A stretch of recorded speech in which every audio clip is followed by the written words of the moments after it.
Convém informar-lhe, a esta altura da história, doutor, sobre a reaparição dos golem.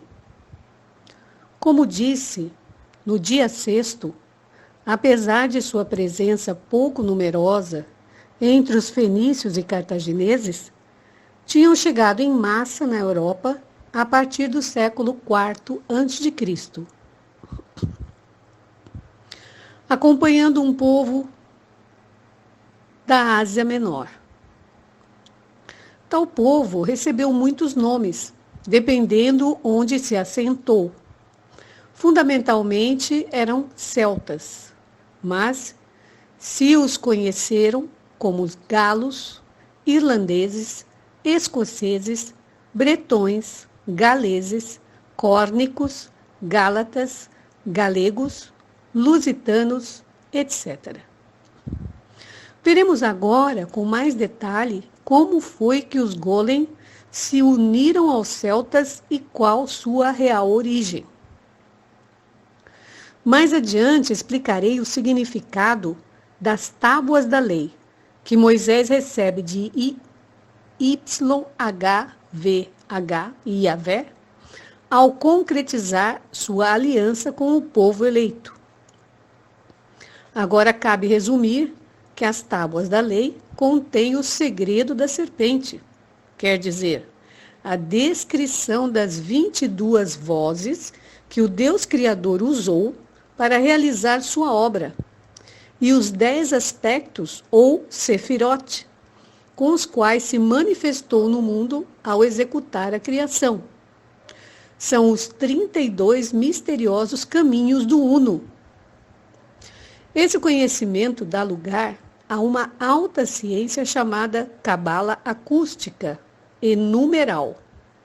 Aqui se encontra só nas primeiras tábuas da lei.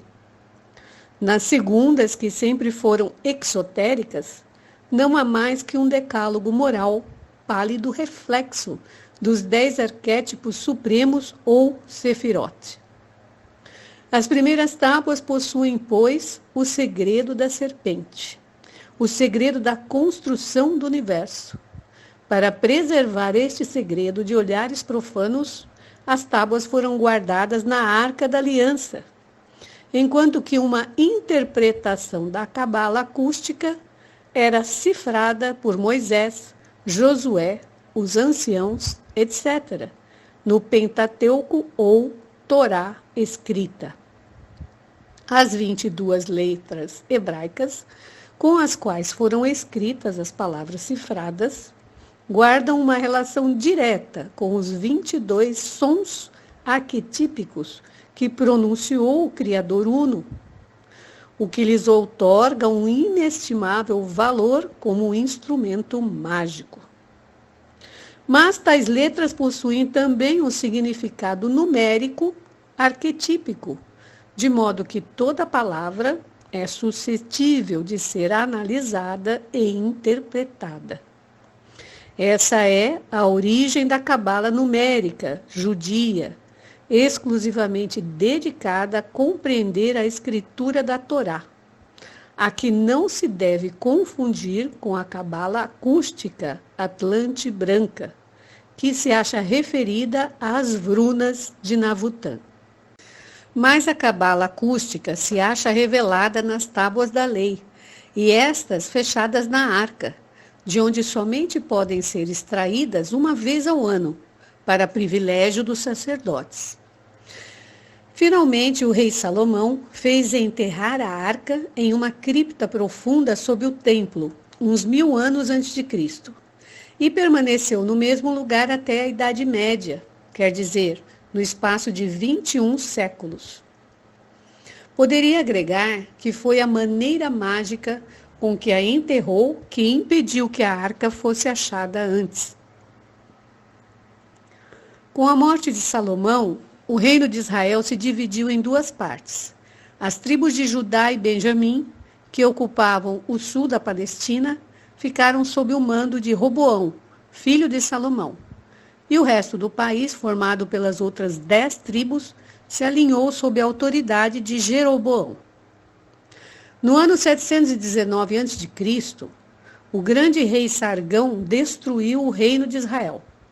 E as 10 tribos de Jeroboão foram transportadas ao interior da Síria para servir em escravidão. As 2 tribos restantes formaram o reino de Judá, do qual descendem em maior ou menor grau os judeus atuais. As 10 tribos perdidas de Israel não desapareceram da história como a propaganda interesseira dos judeus pretende fazer crer, dado que se sabe sobre o assunto muito mais do que se diz. Por exemplo, é certo que houve hebreus na América antes de Colombo, e também que uma grande parte da população atual do Afeganistão descende dos primitivos membros do povo eleito. Mas o que aqui interessa é assinalar que houve então uma migração de hebreus para o norte, os quais iam guiados por uma poderosa casta levita. Depois de atravessar o Cáucaso, aonde foram dizimados por tribos germânicas, chegaram às estepes da Rússia e ali se chocaram com um povo cita. A massa do povo hebreu se mesclou com os citas, mas, como eram muito inferiores em número, não afetaram a identidade étnica destes. Pelo contrário, a casta levita não aceitou perder sua condição de membros do povo eleito, degradando seu sangue com os gentios. Os levitas permaneceram assim dedicados ao culto e ao estudo da cabala numérica durante muitos anos, chegando a alcançar notáveis progressos no campo da feitiçaria e da magia natural. Quando, séculos depois, os citas se deslocaram para o oeste, uma parte deles se estabeleceu nos Cárpatos e nas margens do Mar Negro, enquanto a outra parte continuou seu avanço para a Europa Central, onde foram conhecidos como celtas. Acompanhando os celtas, iam os descendentes daqueles sacerdotes levitas, chamados agora Golem, por se acreditar que sua procedência era a cidade fenícia de Sidom, onde os denominavam Gaus ou Gaulens.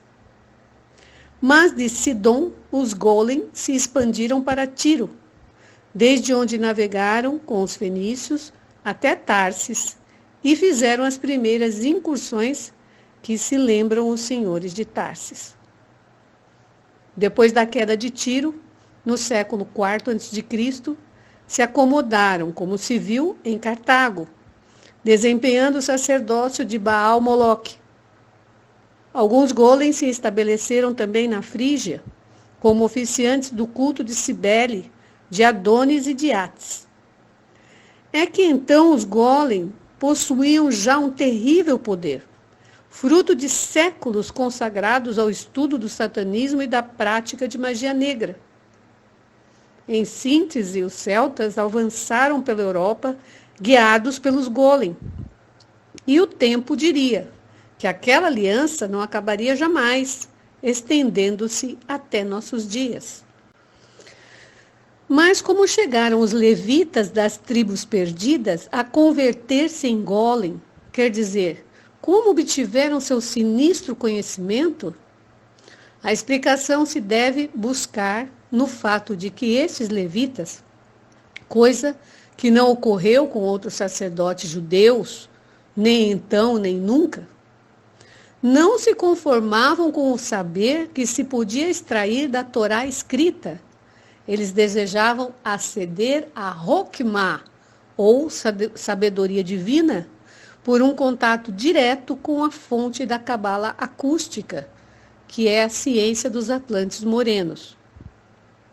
Sua insistência e perseverança para conseguir esse propósito e seu caráter de membros do povo eleito convenceram os demônios da fraternidade branca de que se achavam frente a importantes colaboradores do pacto cultural.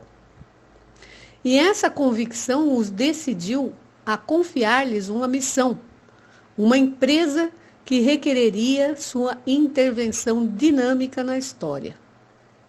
O cumprimento dos objetivos propostos pelos demônios redundaria em benefício dos levitas, já que lhes permitiria avançar cada vez mais no conhecimento da cabala acústica. Que classe de missão lhes haviam encomendado os demônios?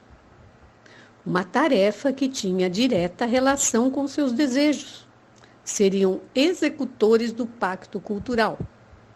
Trabalhariam para neutralizar as construções megalíticas dos Atlantes brancos. Tratariam de recuperar as pedras de Vênus. Combateriam até a morte dos membros do pacto de sangue. E colaborariam para que o plano da fraternidade branca, consistente em instaurar na Europa a sinarquia do povo eleito, pudesse ser levado a cabo. Mas os Golem, no fundo, seguiam sendo sacerdotes levitas, filhos do povo eleito, e agora possuidores da sabedoria divina de Yahvé, a Hokmah. Por isso, sua fundamental ocupação, o objetivo principal de suas revelações, seria teológico. Eles tentariam unificar os cultos, demonstrando que, por trás da pluralidade dos cultos, existia a singularidade de Deus, que desde então se deveria cumprir rigorosamente com o sacrifício do culto. Porque, qualquer que fosse a forma do culto, o sacrifício é uno, quer dizer, o sacrifício participa do uno. A partir do século V, estão já os celtas e os Golem percorrendo a Europa até o oeste.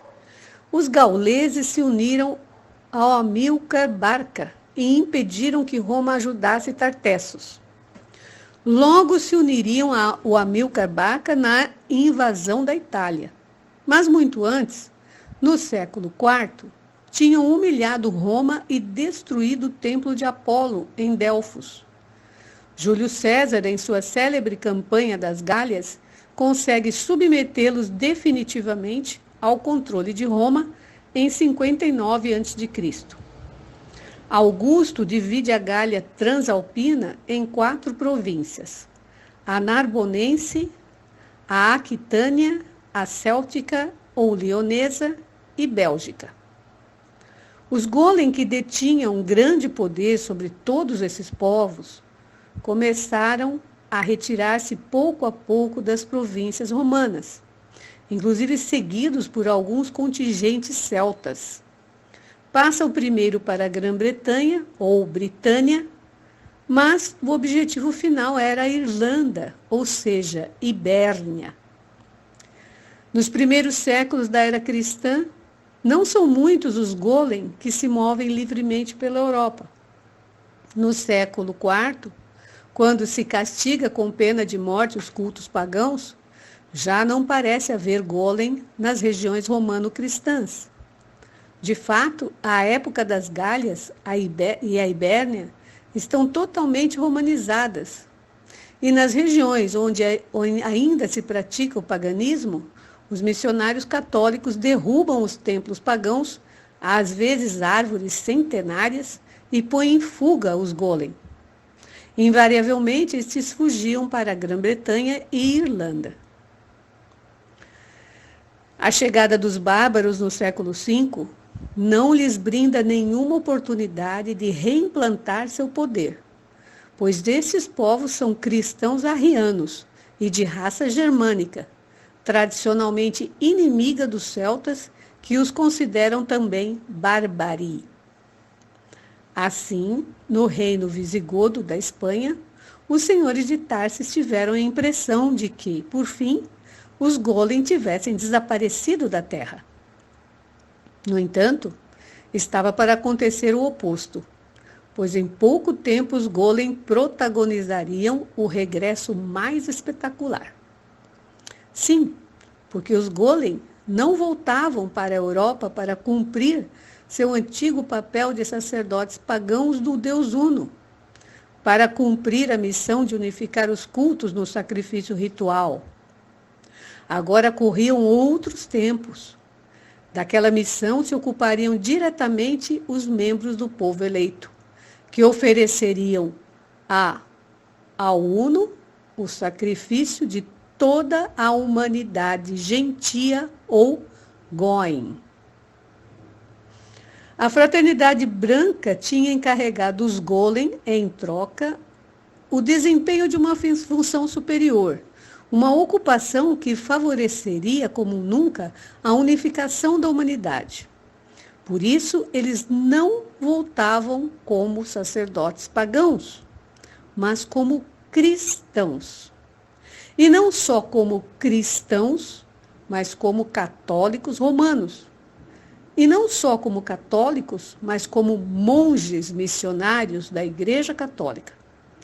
E logo seriam considerados construtores sábios da Igreja, título absurdo, cuja menção arrancaria risadas irônicas dos homens de pedra. Essa é uma longa história que aqui só posso resumir, e que tem seu início nos planos da Fraternidade Branca. Os deuses traidores, para cumprir seus pactos com o Deus Criador e as potências da matéria, deviam favorecer o controle do mundo por parte do povo eleito.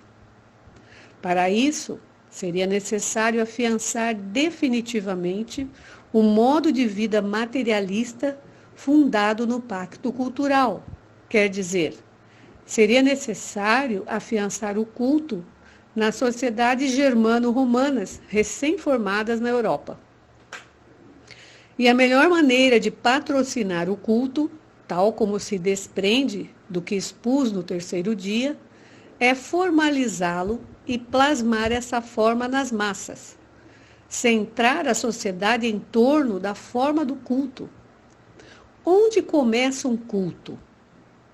Qual é seu extremo mais visível para as massas? Evidentemente, o culto começa pelo templo, o que primeiro aparece ao crente. Na verdade, o mais importante do culto é o ritual. Mas todo local onde se pratica o ritual é um templo, pois o templo é o espaço sagrado onde se pode realizar o ritual. A prioridade aparente do templo surge de que efetivamente pode existir um ritual.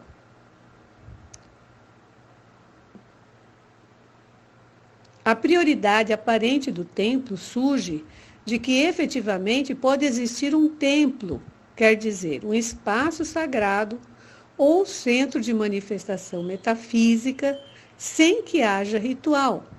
Mas é inconcebível que se possa executar um ritual fora de um espaço sagrado ou templo. O plano da Fraternidade Branca para afiançar o culto começava, pois, pela implantação massiva de templos e pela evolução da forma dos templos em concordância com os objetivos do ritual. Mas esses planos apontavam a um objetivo final muito mais complexo: a instauração de um governo mundial em mãos do povo eleito.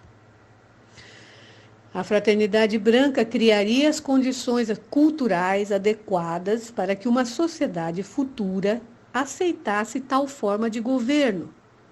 Nessa empreitada, ocupariam o esforço de toda a casta sacerdotal do Ocidente, figurando em primeiro lugar a missão encomendada aos Golem. Quando a sociedade estivesse pronta para o governo mundial, se realizaria, via Messias, a reunificação do cristianismo com a casa de Israel e se levaria o povo eleito ao trono do mundo. Tais eram os planos da Fraternidade Branca e dos sacerdotes do pacto cultural. A transformação da sociedade que esses planos exigiam se conseguiria principalmente pela unificação religiosa e a função fixadora do culto que todo templo exerce sobre as massas. Mas havia mais. Também se requeria a formação de um poder financeiro e militar que prestasse apoio em sua oportunidade, a constituição do governo mundial. O culto oficial das sociedades europeias era o cristão, assim que os templos teriam de responder aos ritos da igreja. Claramente, se adverte que o plano dos deuses traidores requer a efetivação de duas condições. A primeira é que as massas tomem consciência da necessidade do templo para a eficácia do ritual. E a segunda é que se disponha, no momento em que esta necessidade alcance sua máxima expressão, dos homens capazes de satisfazê-la, mediante a construção de templos em grandes quantidades e volumes. A primeira condição se cumpriria pela constante e permanente pregação missionária. A segunda, com a fundação no Ocidente de um colégio secreto de construtores de templos.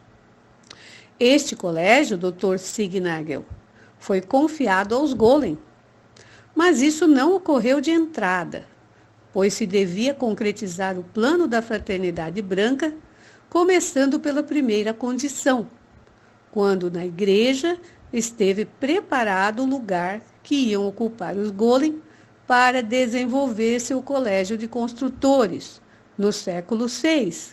Então se lhes convocou na Irlanda para que fizessem sua assombrosa reaparição continental. A oportunidade que os Golem aproveitam para voltar à Europa é produto do nascimento, no século VI, do monacato ocidental, tradicionalmente atribuído a São Bento de Núrcia. Realmente, só a ignorância dos europeus pôde sustentar semelhante atribuição durante 1.200 anos. Embora, apesar de que desde o século XVIII se conheça no Ocidente com bastante precisão a história das religiões asiáticas. Ainda hoje em dia, há quem sustente teoricamente esta charlatanice, entre eles o dogma oficial da Igreja Católica. Mas para comprovar o engano, basta tomar um avião, viajar ao Tibete e observar ali os monastérios budistas do século III e II a.C., quer dizer, 800 anos antes de São Bento, cujas regras internas e construções são análogas às beneditinas. A oração e o trabalho eram ali a regra, tal como na fórmula ora et lavora, de São Bento. Mas o mais importante, o mais revelador da comparação, resultará sem dúvidas a descoberta de que os monges tibetanos se dedicavam ao ofício de copistas, quer dizer, de reproduzir e perpetuar antigos documentos e livros, e a conservar e desenvolver a arte de construção de templos, assim como os beneditinos. E não é preciso insistir, por ser suficientemente conhecido, que aqueles monastérios constituíam centros de difusão religiosa pela ação dos monges missionários e mendicantes que ali se preparavam e enviavam por toda a parte da Ásia. À luz dos acontecimentos atuais, no entanto, qualquer pessoa de boa fé há de admitir que a instituição do monacato oriental data do século X a.C., ou seja, pelo menos uns 1.400 anos antes da aparição do monacato ocidental. Para refrescar a memória a esse respeito, convém recordar os seguintes dados. Em primeiro lugar, que os hinos mais antigos do Rig Veda e os Upanishads mencionam as comunidades brahmânicas Munis e Vrátyas. E em segundo lugar, que a época de Buda, personagem histórica do século VII a.C., já existiam ashrams há centenas de anos. E por último, que se a reforma religiosa budista se estende rapidamente a Índia, China, Tibete, Japão, etc., é porque já existiam os grupos que iam se transformar em sanghas. Mas não é que os beneditinos fossem budistas ou tivessem algo a ver com o budismo, mas que tanto os sacerdotes budistas como os sacerdotes beneditinos obedeciam secretamente à Fraternidade Branca, verdadeira fonte oculta do monacato oriental e ocidental. A Fraternidade Branca, em efeito, foi autora de uma obra intitulada Regra dos Mestres de Sabedoria, de difusão universal, e que no Ocidente era conhecida desde o século II como Regula Magistri Sapientiae, por numerosas seitas cristãs e gnósticas judias. Assim que nada existia de original no monacato ocidental, o qual responderia, ao contrário, às mais ortodoxas disposições que ditava a Fraternidade Branca no assunto. Nos primeiros séculos da era cristã, quando o Império Romano admitia o paganismo e mantinha contato com os povos da Ásia, se conhecia perfeitamente a existência da vida monacal oriental.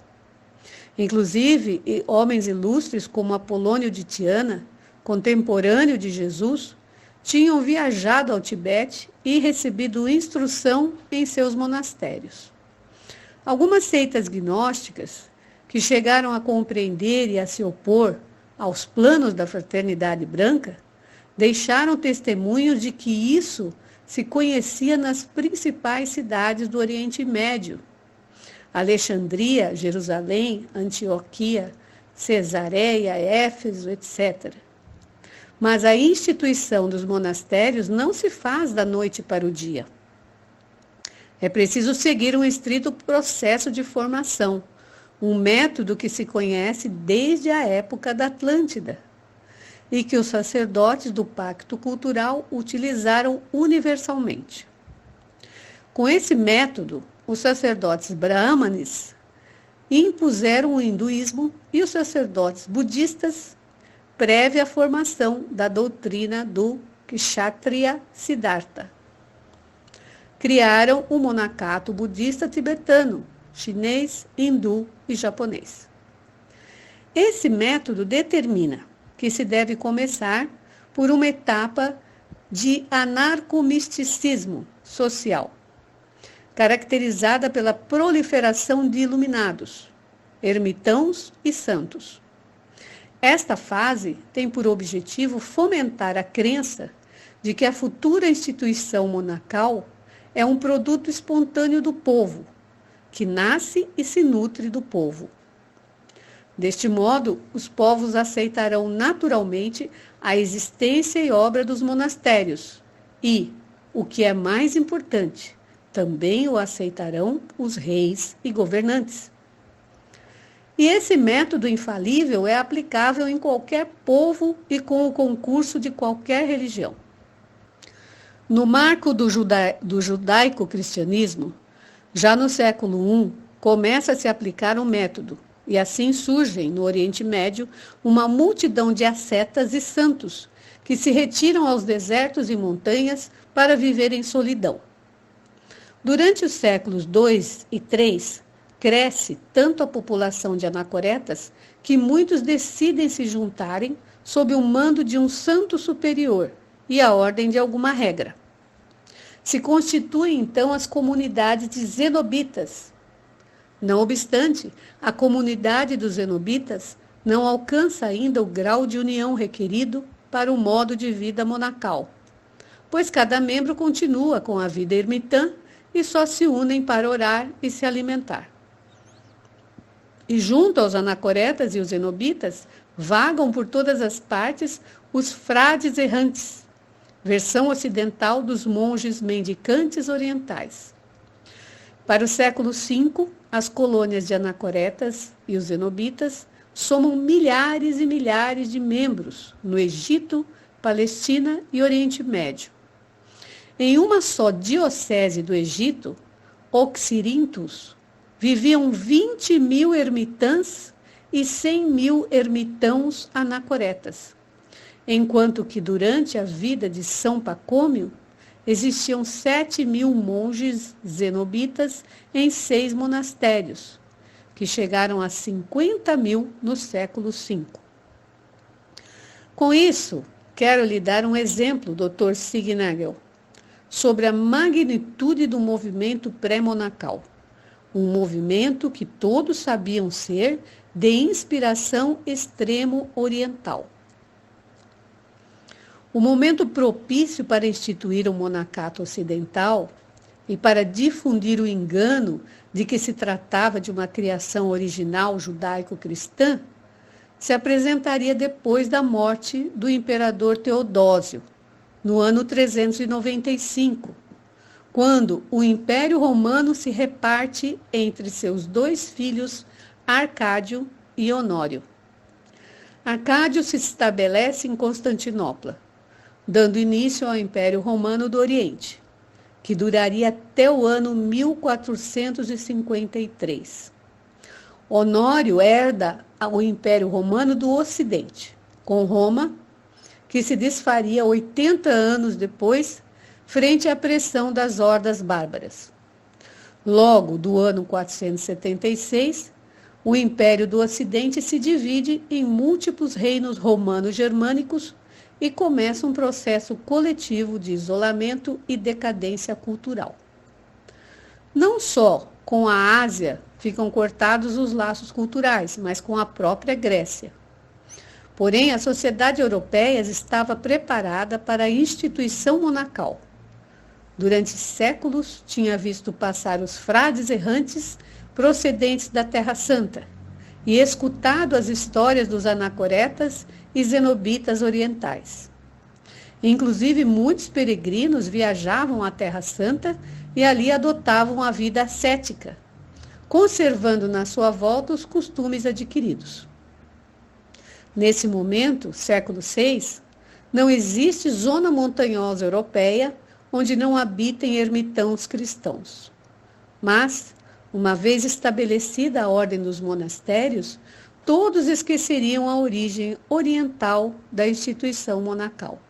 Justamente dos monastérios beneditinos sairão as cópias e traduções dos livros mais fecundos da cultura grega, que não teve instituição monacal, e se perderá qualquer vestígio das culturas do Extremo Oriente, vestígios que existiram no Império Romano e que misteriosamente desaparecem da Europa na época em que aparecem os livros mais adequados para empurrar o Ocidente ao desastre espiritual da Renascença e da Idade Moderna. Quer dizer, os livros em que se expõe o racionalismo e a especulação grega, raiz da filosofia e da ciência moderna. Nada se dirá a partir da cultura beneditina sobre a origem atlante das civilizações europeias, nem sobre as religiões dos povos da Ásia, nem sequer sobre a dos recentes germanos, a quem se obrigará a esquecer seus deuses e crenças e seus alfabetos rúnicos. E nada se dirá, certamente, que possa relacionar a instituição monacal ocidental com outras culturas, que possa despertar a suspeita de que o ocorrido na Europa é uma história repetida em outras partes. A conclusão de um método de estratégia psicossocial para exercer o controle das sociedades humanas. Logo depois do século IX, pela presença dos árabes na Espanha, e do século XII, pela transculturalização a que levaram as cruzadas, alguns espíritos alerta advertem o engano, mas são poucos, e já será tarde para deter os golem. São Bento, que nasceu em 480, funda em 530 o monastério modelo de Monte Cassino e redige em 534 sua célebre regra. Que recebeu instrução dos anjos da Fraternidade Branca é algo sem sombra de dúvida, porque sua Regula Monacorum é uma fiel reprodução da Regula Magistris Sapientiae. Ao morrer em 547 e subir aos céus por um caminho custodiado por anjos, segundo presenciaram muitos monges, as bases do monacato ocidental estavam fundadas. Esse era um momento longamente esperado pelos Golem para irromper nos países continentais da Europa. No século V, os Golem se encontram concentrados majoritariamente na Irlanda e começam a se infiltrar na Igreja Católica. Um dos seus é São Patrício, a quem enviam ao continente para estudar a doutrina cristã e tomar contato com membros da Fraternidade Branca. Volta no ano 432, procedente de Roma, investido de bispo e com autorização papal para evangelizar a Irlanda. Imediatamente funda muitos monastérios, alguns realmente importantes, como os de Armagh e Bangor, onde se celebrariam sínodos e existiriam escolas religiosas, nas que se apressam a ingressar em massa os Golem da Irlanda e Grã-Bretanha. Os seguintes 130 anos, desde a morte de São Patrício, em 462, até a partida de São Columba, em 590, são empregados pelos Golem a fim de dar forma à Igreja da Irlanda, vale dizer, a fim de organizar seu futuro assentamento continental. O ano 590 assinala o momento histórico em que os planos da Fraternidade Branca para a participação dos Golem começam a se executar rigorosamente. O lugar onde os Golem desenvolverão os colégios de construtores de templos já está pronto. São os mosteiros da Ordem de São Bento. E já tinha sido eleito Papa o monge beneditino Gregório, que anos antes, em Constantinopla, recebe a ordem da Fraternidade Branca de convocar os monges irlandeses, quer dizer, os Golem, e integrá-los à Ordem de São Bento. Nada mais que esse chamado precisam os Golem para atuar, e nesse mesmo ano 590, parte para a França São Columba, procedente do grande mosteiro de Bangor, junto com 12 membros da Plana Maior. Na França se somam com outros 600 Golem e se dedicam a fundar mosteiros baseados na Regula Monacorum. Contam a todo momento com o apoio de São Gregório Magno, quem recebe São Columba em Roma mais de uma vez. Logo da fundação do mosteiro de Annegray, estabelece o mosteiro de Luxeuil, de vasta influência na região, e o famoso de St. Golem, às margens do lago Zurich, entre muitos outros. São Columba morre em 615, no mosteiro lombardo de Bobbio, deixando sua missão praticamente cumprida. Centenas de mosteiros nas Gálias, na Suíça e na Itália, quer dizer, nos antigos assentamentos celtas, sob a direção dos monges irlandeses, Golem, e integrados à Ordem de São Bento. Deve-se recordar que no ano 589 se desenvolve o Terceiro Concílio de Toledo, onde o rei Recaredo, por influência do bispo de Sevilha, São Leandro, se declara católico romano, junto com a rainha e toda a corte do reino visigodo. Não deve surpreender, pois, que os Golem se precipitem sobre a Espanha a partir do nefasto ano 590. No entanto, essa reaparição causou enorme surpresa aos condes de Tourdes-Walter, que não esperavam voltar a ver os golem na península, pelo menos durante a ocupação goda. Mas tal imprevisão se devia à suposição de que os golem permaneceriam pagãos e não se submeteriam à Igreja Católica. Essa suposição foi ingênua, como a realidade se encarregou de demonstrar bem logo, pois os golem queriam controlar a Igreja Católica logo de submeter-se a ela. Os condes de Tourdes-Walter, que também pertenciam à Igreja e eram nobres hispano-godos, empregaram então toda a sua influência para impedir a expansão beneditina no sul da Espanha, objetivo que lograram amplamente. Os golem, como é lógico, se firmariam no norte da Espanha, nas regiões célticas. Desde o mosteiro de Dúmio, vizinho de Braga, na Lusitânia, e outros em Bierzo e no extremo da cordilheira Cantabro-Asturiana, que se denominam Picos da Europa. Os golem empreenderiam uma infinidade de incursões à Bética, com o fim de destruir a casa de Tarsis e roubar a espada sábia.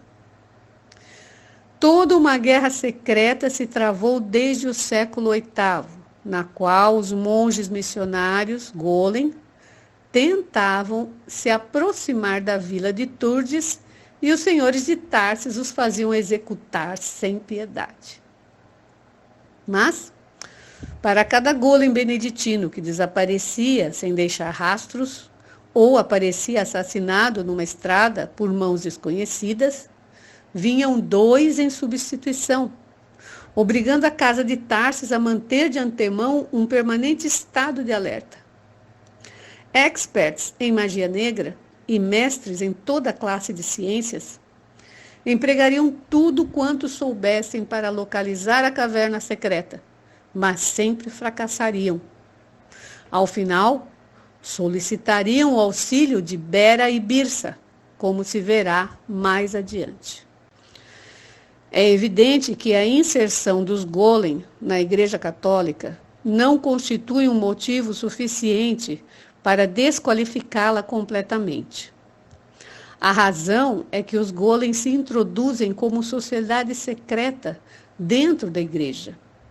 E ainda que suas intrigas comprometam em mais de uma ocasião a Igreja toda, seus planos jamais são declarados publicamente, nem assumidos oficialmente por esta. Pelo contrário, em muitas outras ocasiões, personalidades verdadeiramente espirituais, autênticos cristãos, brilharam em seu seio.